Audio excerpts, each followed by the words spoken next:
Hello, ladies and gentlemen, and welcome to this new episode of Sartorial Talks. Today, we're going to speak about one subject which is so close to our heart. We're going to speak about shoes. And for that, I have a special guest today in our living room in Bourgogne, France. It's my friend Matthieu Preiss, the head of a beautiful house that we support since probably almost a decade on Sartorial Talks and on Parisian Gentlemen. It's Septième Largeur. Septième Largeur, try to say it in French, Septième Largeur. It translates as 7 width. And I'm very happy to have him because I consider this house to be one of the best houses of shoes in the world in its price segment. And we're going to speak today of what really it means to have really good quality price ratio, good value, as you say in America and in England. And it's a pleasure to have Matthieu. Hello, Matthieu. How do you do, my friend? Fine. Very. Thank you very much to inviting me in your house, and I'm very happy. I'm quite honored to be here. Yeah. And to have the opportunity to talk about the brand, the house that we are now trying to develop since 15 years. Yes, true. Yes. And and thank you again to support us since a long time. That's true. It has been like almost a decade that we. Yes. We had some conversation. We tried to do the best to try to democratize the art of shoemaking. Yes, and I give you a little secret. Okay, we can disclose this. We are speaking together, I would say, since 5-6 years, very regularly over the phone. We speak about shoes, of course. We speak about the product. We speak about the value. We speak about craftsmanship. And we can say we became friends, but over the phone. And that's crazy. And this morning, when he came to record this episode, we just realized, the two of us, that it was the first time we were meeting physically. And this guy kissed me. Okay, in France, we kiss a lot. Don't worry. It's not the case in Japan. It's not the case in America neither. But the guy kissed me directly, and we just realized that it was the first time we were meeting. So that was quite funny because we had the impression we knew each other. But we know each other since a long, long time. Yeah.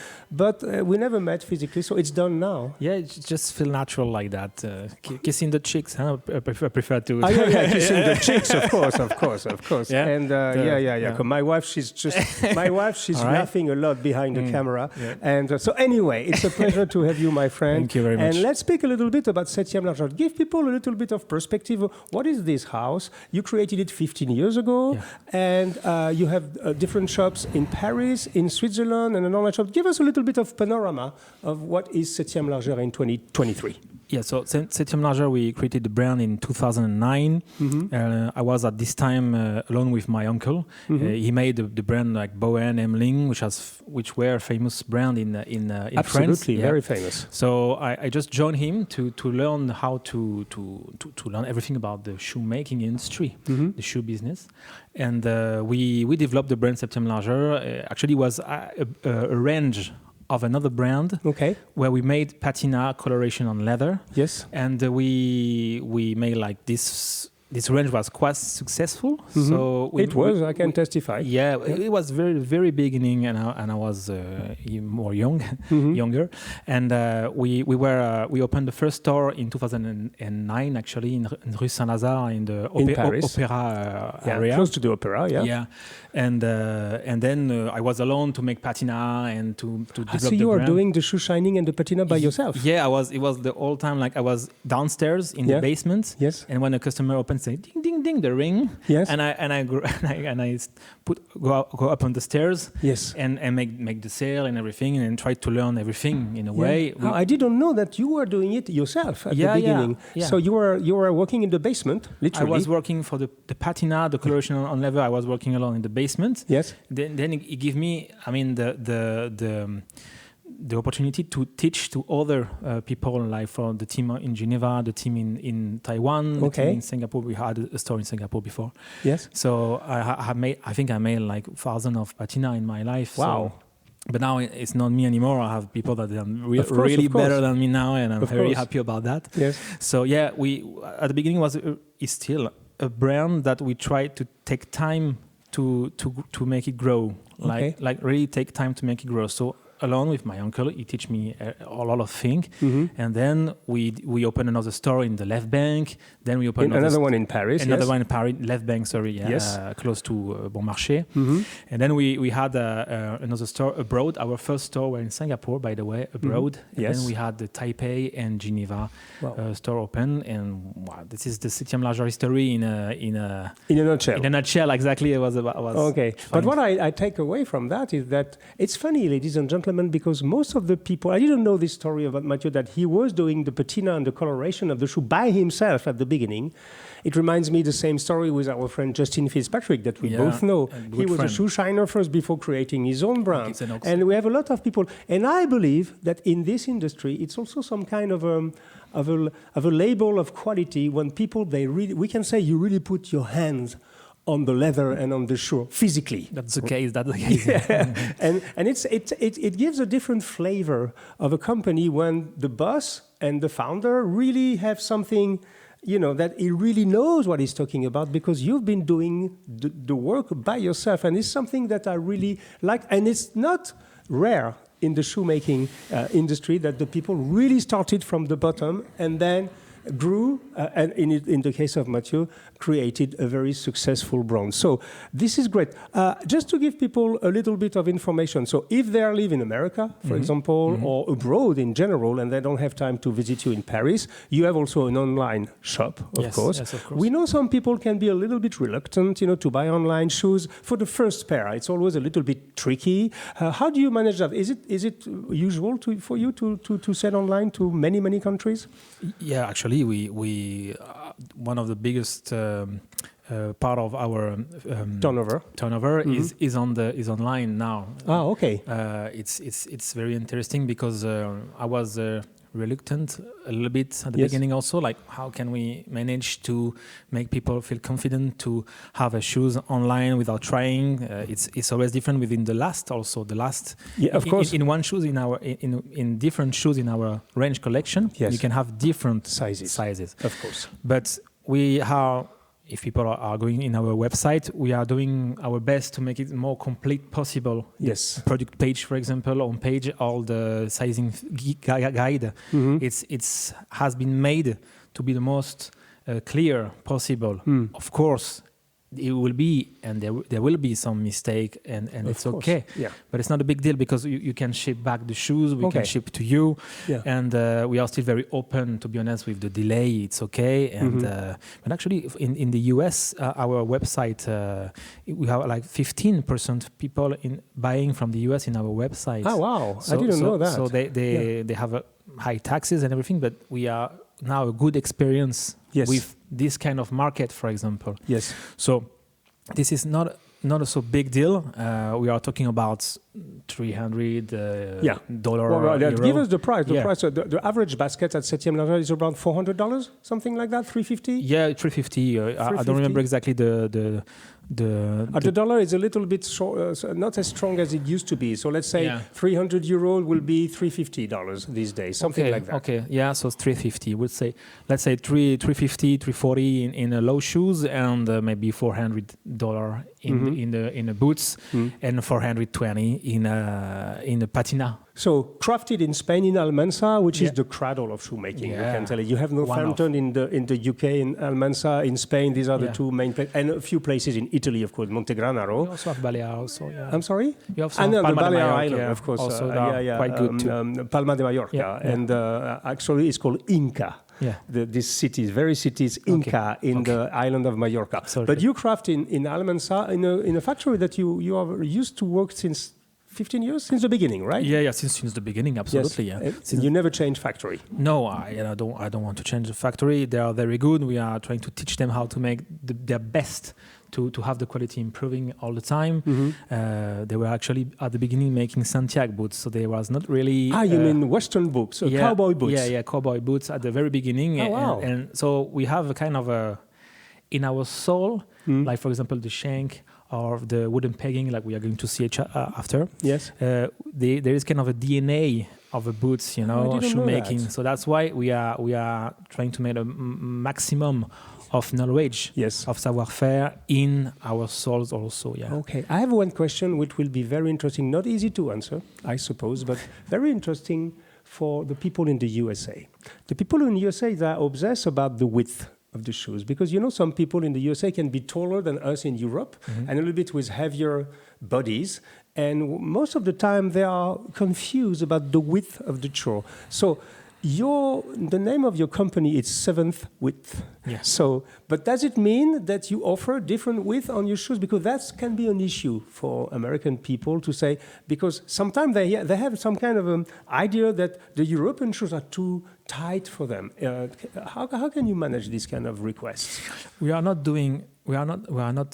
proposing different width. Yes. In the same last. Okay. We are proposing different last. Of different width. Of obviously different width. Yeah. Okay. Yeah. Okay. Yeah. So that's the first point. Second point is there is a lot of cultural differences between Asia, European, even African and American way of sizing his shoes. In America, they like to be comfortable. Yes. It has to be efficient, comfortable, quite at the beginning in a way, and they do not accept any tension. In Europe, when I say Europe, I like to have a breaking time. I mean, it's normal. It's normal, and it's more. They are looking for that a little bit, like to have these shoes on his own foot. So we are okay to be tight at the beginning, and we are more in Septième Largeur. We are following this school a little bit better because we think that is better to. It's still ready to wear. So you have to be honest with your foot. Yeah, it has to break it a little bit. Yes, the shoes has to break on your foot, not the opposite. Yeah. So you have to push a little bit the leather, and it will make on your last of your feet. That's important because but after it's become more comfortable. Of course, and exactly your size. Yeah, this is a very important point that maybe a lot of people don't understand. One day we asked to Paolo Scafora, the famous shoemaker in Napoli, very good at Norwegian stitching, by the way. And we asked him, Paolo, what is, in your opinion, the correct time to break in a shoe? That is to say, the beginning, you're a little bit, you can feel a little bit tight, and then little by little, the shoe, the leather, which is a living matter, takes the shape of your foot, and at one moment, you can really feel comfortable. And you say, well, to my experience, it's 24 hours of actual wear. Not 24 hours of time, but 24 hours of actual wear. That is to say, probably, I would say, 3 days, 4 days before you really can be comfortable with the shoe. Yeah. So it means that if people want to order at your place online, even if they are not physically in Paris, of course, if you visit Paris, you have to go and see this gentleman and his team. He has 2 shops. But if you don't, and in Geneva, if you're in Geneva or even in Taipei, you can, of course, visit them. It's better. But if you want to order online, we can say, and I can testify, you save here. If you have a problem of size, no problem. You can ship it back. And his team is very professional, and they can help you choose the right size, having a real conversation with you. The point is that, of course, there's something, let's disclaim it once for all. People say, they don't want to receive my shoe because, well, of course, if you've been outside in your garden or in your yard and you've been walking on gravels and these beautiful soles have been destroyed, of course, they will not take back the shoe. So my advice is very simple. You receive a pair of shoes, you try them on a carpet. I think everybody has a carpet at home. So you try on the carpet, and if you see if there's a problem of size, you immediately remove the shoe and you send it back. This is no big deal. But it's very important to be respectful both sides. And what I don't like in the internet business of 2023 is that people sometimes they abuse this. That is to say, we receive so many things, and we have the liberty to send back anything. Of course, you can send back to Septième Largeur, like to many, many crafters. But I think it's time now to rebalance the relationship. Okay, you're not the king. I say client is king. Yeah, you are, but it's a relationship. The relationship should be king, not only the client. And I think it's a form of mutual respect to make sure that when you send back something, you send back in good shape. I'm sorry, I had to say this for once, because so many people have problems. They said, people are so comfortable, they send back. No, just be, it's just a matter of respect. And for product of that level, which is for me one of the best values on the market for ready-to-wear and made-to-order shoes, is just a matter of respect. So now let's put our hands in the shoes, if I may say. And okay, I pick up some shoes from your collection, and then you just comment on them. Is that a good game? Yeah, sure. Let's play a little bit. Please. Okay, we start with something which is not very usual, let's say, because one of the game of Matthieu is he likes to mix casual with very classic last and very classic model. For example, this. If you look at from the front, it's a tassel loafer. If you're a lawyer in New York or a banker, you know what a tassel loafer is. But then you look from the side, oops, it has this big sole, Vibram sole. This is beautiful soles, very sturdy, and so it looks like it's kind of a shoe oxymoron, you know, it's like very classic, but at the same time, it's very casual. Tell me the genesis of this shoe. Why did you do that? At the first, for fun. Yes? Yeah. Okay. It was like... it was just for fun at the beginning, yeah? No, really, like when you make a collection, you have to make like a certain percentage of the shoes, like you know that you're going to sell because it will make a nice collection. Let's be honest right now, it's not always from the sky. You have to make something that it will be sellable. And in another part of this collection, you make something that you want to do a little bit more, or you want to just propose to your customer. Just for fun, so you take risks. Yeah, you take risks. Yeah. And of course, when I made this one, I love it because I think for me it's very well balanced. It's like I like the tassel loafer, but it's kind of a high loafer in a way. When you see the shape of the loafer, when you see the last, it's quite high for a loafer. That's right. So I say let's try to make this high balance in a Vibram sole. I mean in a Commando sole to have something more balanced. And let's make the people that they don't want to wear tassel loafer. Yes. The people like they wear like a sneaker. Consider this as a sneaker, for example. I'm working this because it's comfortable. I can work with that, and I'm not in the same mood that I want to be dressy. I just like this, and then without knowing, you're dressy at the end. And at the end, it became a success in France. And it was quite successful. We are happy crazy. To say I like this idea. So, okay, I know some people around the world will love this. Me, honestly, if I look at that, I said, well, how can I wear this? But I must say that, first of all, the touch and everything is so beautiful, and I'm pretty sure this you have to try, but I'm pretty sure it can be quite fun. What's the name of this model? It's the Vadio Commando. Vadio is the name of the Vadio is the name of the tassel, the classic tassel, and we add Commando style. Every time when you have the Vibram sole, and it's quite a very light Vibram sole, to be honest. It's a gum light. It is. Yeah, it's a gum light. Yeah. We still keep the stake of the layers of leather in the heels, which is important for us, of course. And there is still some technical and it's good details. Stitched, of course. It's good welted, and you have on the apron here. It's a double needle. We say pinch in French, c'est pincé, but it's pinch double needle stitching, still made by hand. So not in the same factory. We actually send the leather, the pattern, on a small workshop where the people make this double needle stitching by hand with the gesture, the fantastic gesture. I'm in love with this gesture because it's crazy how it's done, and very little now. Unfortunately, very little people. Less and less people are doing it. Know how to do it. It can be even for us. It can be problematic. So we have to find more people that they know how to do that. So they do that in the small workshop, and then we send this. So it's a lot of work. We send this work in the factory where they can last the shoes and put the sole. So just as an example, how much does this one retail in euros? Is $295. $295. That will be $330, something like that in dollars. Plus, of course, if you ship to the USA, you have a little bit of custom and VAT or stuff like that. A little bit of taxes. Less VAT from France. Yes. Less. You remove the VAT. Yeah. Oh, yeah. So in dollars will be less than that. It will be 250 plus the tax. That will be around 300. Yeah, but if you take, I don't know, shoe trees, or if you take something else. Yes. And you have free shipping, for example. So it balances because you remove the VAT. You remove 20% on the French price.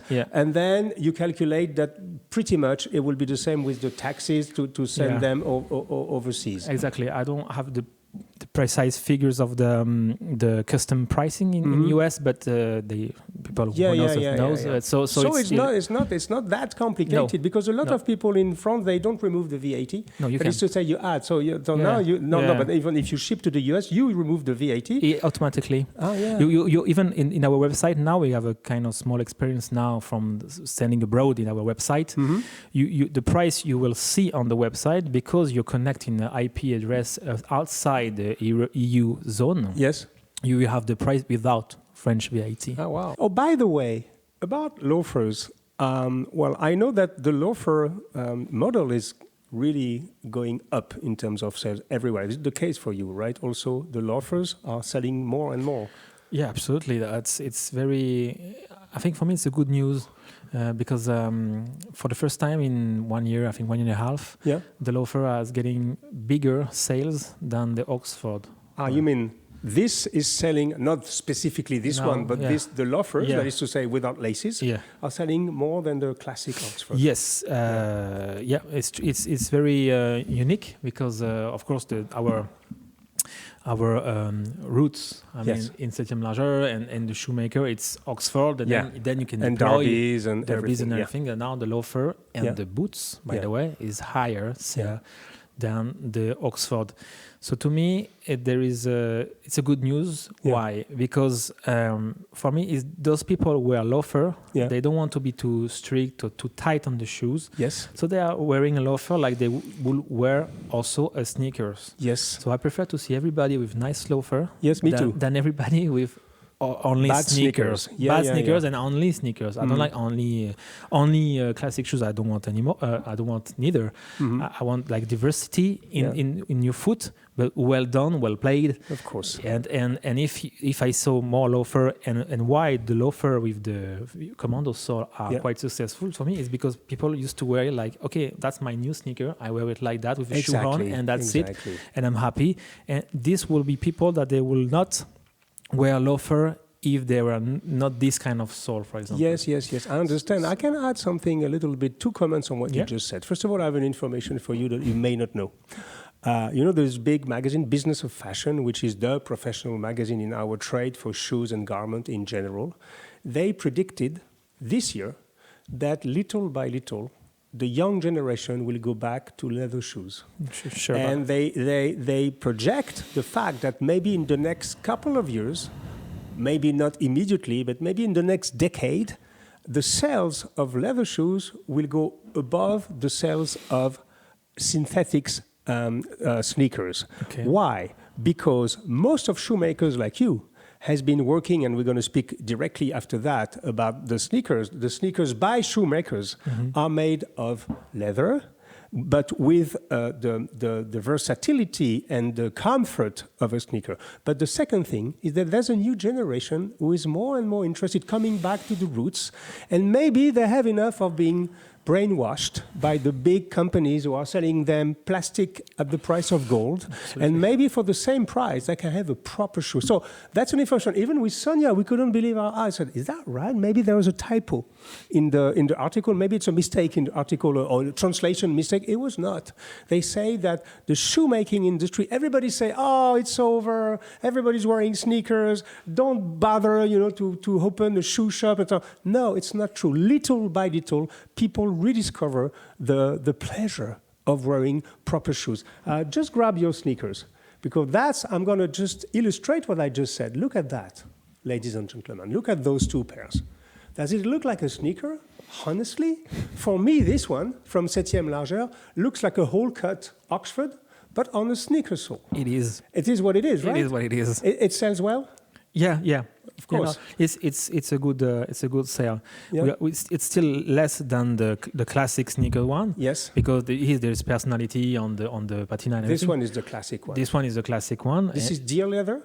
It's deer leather. Yeah, yes, absolutely. This is very subtle, very fantastic leather. And you sell this under 200 euro, if I remember well. It's 195. Yeah, 195 euro. That will translate. 220 maybe in dollars, something like that? Yeah, absolutely, yeah. Look at this, ladies and gentlemen. That's a proper shoe. So in terms of technique, it's sewn and glued, like every sneaker. Exactly. Yeah. Glued first, then stitched Okay. on the we say lateral stitching. Yeah. I think is the term On the in side, English. the side yeah, is on the stitched, side. yeah. Absolutely. Yeah. And so you can if you want resole, but Yeah. it's still tricky. Yeah. But you can do it. It's okay. Technically, the deer leather can't be dyed. You have to wear it natural, Yeah. like that. Yeah. Patina doesn't work on it. No. But this is cross leather, Cross right? leather. This is box calf. Yeah. And then so you can do this one. It looks like Manuela, who is working with us. She saw this shoe. She said, "Oh, it looks like wood, literally." And believe me, I don't know if you have the experience. You put this on, gentlemen, with a flannel pair of trousers, or with linen pair of trousers, with a beautiful open white shirt like I am wearing today, and here you go. It's perfect. You're not wearing a stupid pair of sneakers. You're wearing something which has style, which has flair. You stand out of the crowd while being extremely comfortable, because at the end, it is a sneaker. It is a sneakers. It's quite comfortable. Yes. And we have the same. We have the same. We put the same techniques. Yes. That we used to have on the classic shoes. Yes. So the leather, the pores, the stitching density, everything, the lining, is actually the same as a normal shoe. As a normal classic shoe, and is actually done in the same factory that we do our classic shoes, Goodyear Welton, and everything. So that was the main point. I didn't want to make any sneakers for making sneakers. There is enough sneakers in the world. Of course. With people, they have a really high technique. Yeah. No. The point was, let's make a sneaker with high quality leather, high quality techniques, and still stitch. All right. And it's a good. How can I say? I don't know. It's the same expression. It in French. Porte ouverte. Yeah, it's an open door. It's an open door. It's an open door to our brand. Yeah. And then I'm sure that in this, with people who don't want to wear any classic shoes, it can be an open door. Like, okay, I first try this with them. Yes. Oh my God, I like leather. Leather is so different. The sensation, the feeling, the touch, the nose of the leather. Yes. We say the candle touch, by the way, because it's really like a candle. Yeah, it's beautiful. Yeah. I can see myself in this, to be honest. Darling, what do you think? Yeah, I can really see myself in this. And let's continue, because I'm very excited. Okay, give me your signature model. Yeah. Okay, let's always, what I like here with Matthieu, we are moving from very casual to very dressy. Yeah. This is, we can say for Septième Largeur is a kind of an iconic model, because they were the first in the world to do the 3-buckle Balmoral boot. Look at this marvel, ladies and gentlemen. Explain to us, what's the name of this shoe? We call it the Tobar. The Tobar is the name of a client. Yeah, right? actually, it's the name of a customer. We made sample, of course, like every brand, we make sample. Yes. And we received the sample on the store. Yeah. And I was like, okay, I received the sample, and I try it. It wasn't fit for me because I have a too bigger instep, but whatever, it's not interesting. Yeah. So there was a customer in the store. We were talking to each other. He said, "Oh my God, what is this model?" It was not exactly like that. I think it was black at the beginning, because the sample I used to make in black or crust. And he tried it. It was the perfect size for him. And say, "Look, you like it?" He said, "My God, I love these shoes. It's unique. It's a sample. If you want, you can have it." He said, "Yes, I love them." He took it, and I said, "Okay, what's your name?" "My name is Tobar." I said, "We can call this name the name Tobar." Of the customer, as a homage to him. As an homage to him. And he's a good customer. Look at that. Let's detail this. This sole is beautiful under, you see. This is here. You use wood pegging it's just aesthetical, right? Reasons. Yeah, to be honest, it's more aesthetical than practical. Look at that. So beautiful. You know, the finishing of wood pegging. Wood pegging in the past was a technique of assemblage for shoes, you know. But now this is Goodyear welted. Every shoe is Goodyear welted. You do a little bit of Blake, but most of Septième Largeur are Goodyear welted in the right way. But they add the wood pegging as a little touch. And this is a new generation, Matthieu, of people. I've seen so many people showing the soles to their friends. They say, "Look at my soles." Yeah, this is something new on the market, and these little details make it very fantastic object. This is a Balmoral boot. Absolutely, yeah. Originally, it was supposed to have buttons, but buttons don't really work, right? It's very complicated to make a button work. I mean, a pressure button. It doesn't work on ready to wear. Yes. But it works on measure. On made to measure, of course. Okay, of course. But we have to be honest, it is a ready to wear shoes. So you have to have some possibility to change the sizing in the buckle, the monks allows that. Of course. Which is not the case on the button, because the button can. Of course. So to be clear, and I maybe forgot to mention that, but it's very important. So at Septième Largeur, you have ready-to-wear, but you also have ready-to-wear when you can buy a blank shoe in crust leather, and you can ask the color you want, and you provide the color included in the price. Yes. Of course, that's very important. You have the patina included in the price. And then if you want, for example, this model in another kind of leather or with whatever, it's made to order. That is to say, you ask a specific like detailing or whatever you can add on change the shoe. The sole, for example. Yeah, change the sole, for example. You can even put some kind of a rubber sole on it. You can have it made to order, and you have to add 100, 150 bucks. For boots, it's a kind of 100, 150, and the delay, it's high. It's like 4 or 5 months. Yes. But because we are doing only for you the shoes. So the price is with the patina. Yes. When it's a crust leather for patina, and then we can also make a make-to-order. No problem with that. Okay. Yeah. Well, I mean, for made-to-order, people understand that they have to wait a little bit more. Let's put our hands on this one, for example. That's a very technical shoe. Okay, explain to us why it is very technical. It doesn't seem technical like that. It is extremely technical.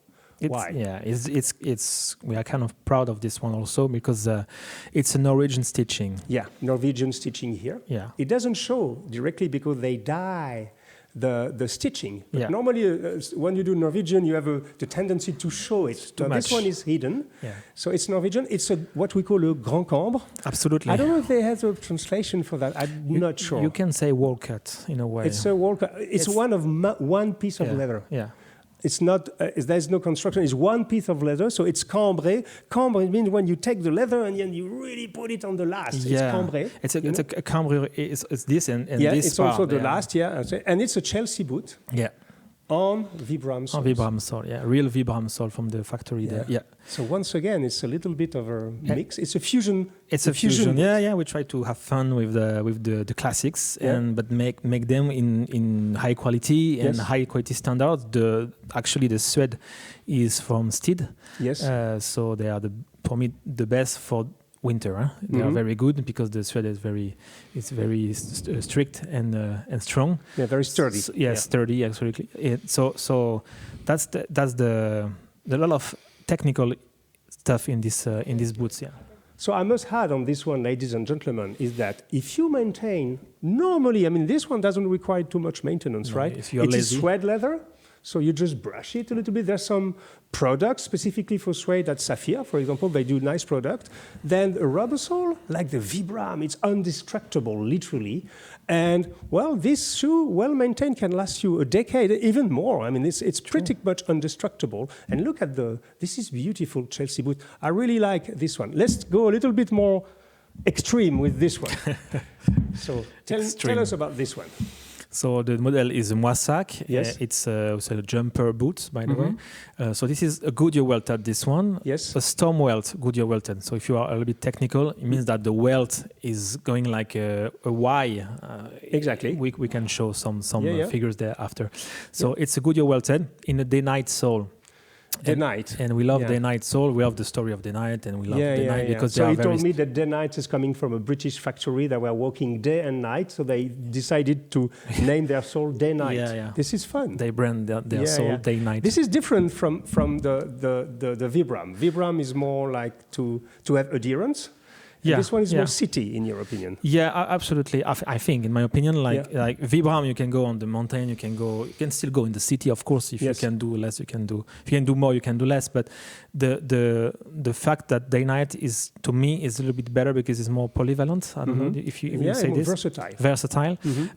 Because you have less dirt on the peaks. So that's right. Yeah. That's nice. Yeah. But it's both are very high quality sole. Both have very high history. The two brands, Vibram and Day Night, they are very big history. Vibram is from a guy from the mountain who lost his friend, in the mountain in trekking. So he made with the Pirelli. Yeah, the tire factory. A sole, and then he sell the sole. So it's crazy story. It's from the 30s, something like that. Yeah, but so this one is fantastic. Okay, it's a little bit more casual, as you can see. And also I was even fooled myself because I thought it was some kind of a waxed leather, but in fact it is suede also. But it's still wax. It's waxed, but it's waxed suede. Suede, yeah. I like this. It's called a waxy commander. Alex, who is filming this, you like these shoes, huh? Yes, he does like these shoes. I can imagine one. Let's take a few others. Oh, this one is a very special. Oh, this is a classic shoe. That's the classic Oxford. Yeah. Cap toe. Cap toe, Balmoral. Yeah, Balmoral. Balmoral means this stitching. In America, you have a tendency to call this a Balmoral, but the Balmoral is describing the way, the line of stitching. Actually, okay, you know, we're French, and the British also, they invented pretty much everything, and they like that we call a cat. And so a Balmoral is referred to the stitching here. But anyway, so this is a classic shoe, beautiful, actually. And you have something special, is that you dye your skins directly at your factory, right? You don't, for example, this one is dyed directly at the factory. Yeah. Except the black leather, which are from Weinheimer in Germany, all the other leather are from France. Yes. And they arrive in crust leather. Yes. And then in the factory, when they are plain, before lasting, we use our own formula of dyes. Yes. And they make, for example, a cognac that is unique. They make a burgundy. This is cognac, ladies and gentlemen. Yeah. You know, we French, we love this kind of appellation. This is cognac. Absolutely. So you dye it with your own formula. But it means also to make, so that it's clear in your mind. You can buy shoes at Septième Largeur in crust leather, that is to say white leather, and you can ask this gentleman to paint it for you, to color it for you with the color you want. Yeah. And I suppose you give them some guidance on the color that are available. Of course. Or you can buy them already dyed like that, that is dyed in the factory in a beautiful, for example, cognac leather. So you see, the sky is the limit. You can have ready to wear, you can have MTO, you can have ready to wear, but you can dye it the color you want, or you can have already dyed shoes. So, I mean, this is an amazing kind of possibilities, and for a price, this is what I would call affordable high-end. That is to say, high quality for an affordable price. Okay, which one do you want to show me? Maybe this one, you want to impress me with this one, right? Take it. I hope I did. Okay, explain me. This is a very special pair of shoes. Tell me what you see. Yeah. So it's a 3-sole, it's a triple semelle, we say in France? Hard to say in English, true, yeah. 3 soles. Yeah, it's a double Goodyear. Yes. But it's not the real case. It's one Goodyear with another welt. So we say in French double trottoir. Which means double sidewalk. The double sidewalk.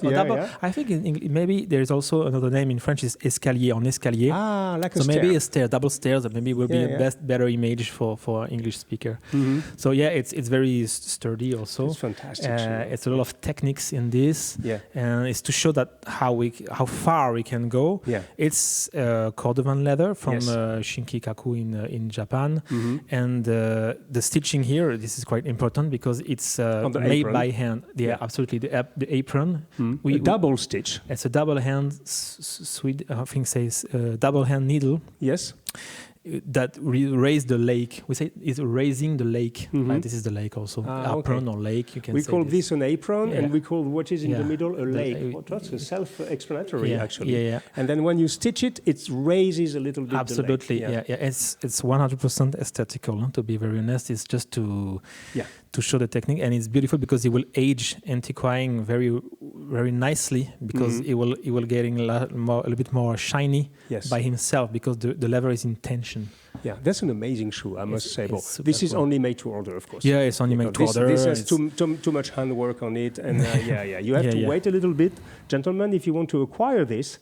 But this is a fantastic pair of shoes. There's a lot of techniques in it, and honestly, maintaining properly a pair of shoes like that, it will survive you normally. It's indestructible, but look at the clasp. And you may say it's kind of a sturdy shoe, you know. But no, I mean it is. But on the foot, I can tell you, this is extremely, extremely elegant and sophisticated. You're very proud of this one. Yeah, I'm proud because it shows that even if we are an affordable brand. Yes. It's always affordable. It's always hard to say like this, but It is more affordable, for sure. It's if you put right techniques, right leather, you know how to do. Yes. These shoes can last 30 years, 20 years. It's because it's Cordovan also. Huh? Yes. So this is not an issue anymore. So. Incredible. Of course, you do loafers. I can show you penny loafers. This one is unlined. Yeah. Look at that. This is very, very easy to wear. That's the shoe. Well, I know why loafers have a lot of success. We call it the lazy shoe in France. Exactly. It's because you don't have to bend to do your laces. And I know a lot of executives, they like to be at their office and they like to remove their shoes under the desk. And this is why loafers are very, very successful. They just do this. And just try to witness this, ladies and gentlemen. If you have somebody who is working all day long under a desk, is well-dressed, look, most of the time they remove the shoes. And a loafer is easier, But this is penny loafer, very, very classic. But this one is beautiful. And then I can't not finish without showing you this. So this is a kind of a demonstration piece, right? I thought it was pattern leather, but it's not. It's not. It's waxed. It's literally shined to the extreme. So tell us a little bit. It's your artist, your leather patina artist, who did this because he's participating to the World Championship of Patina. Yeah, absolutely. It's we wanted to show this because we are very proud to say that we are qualified for the London Super Trunk Show, and our patina master will participate. There is only 3 finalists, so that's very cool, and it shows how you can do a patina, even if it's bright color, even if it's kind of flashy. If the contrasts are well done, if it's smoothly done, you can go from white to black without seeing the difference. This is fantastic. It's fantastic. This is the very good, for me, the good music of patina is doing this. Yes. Is to have this transition very smooth and it's perfect. You know that it respects also the gospel of patina, because I like to explain it. I don't know if I already explained this on this channel, but I will do it again in 1 minute. The patina normally is how to mimic the effect of time and sun, actually, on a pair of shoes. With time, your shoe is going to have a special character, specifically if it's leather and good quality leather. But the story goes like that. Foster & Sons in London, they discovered a few decades ago that when they were putting their shoes in the display behind the window, with the sun, little by little, month after month, year after year, the coloration will start to melt with the shoe and will start to become a little bit off, and it created this kind of a magic personality of leather, whereas the toe is always lighter than the vamp. And unfortunately, many people now, when they do patina, it's very easy to impress somebody of having something very dark here and very light here. But the real patina, I know you might say, oh, dear, Jacome is going very far. You have to be, correct even on patina. But if you want to do the things right, it's this model. That is to say, from light to darker with a beautiful effect on transition. We wish your artist, what's his name? Philippe, we wish Philippe good success. Yeah. Because yes, ladies and gentlemen, you heard it well. There's a World Championship of shoe coloration in London, organized by Jasper and Justin Fitzpatrick, our friends.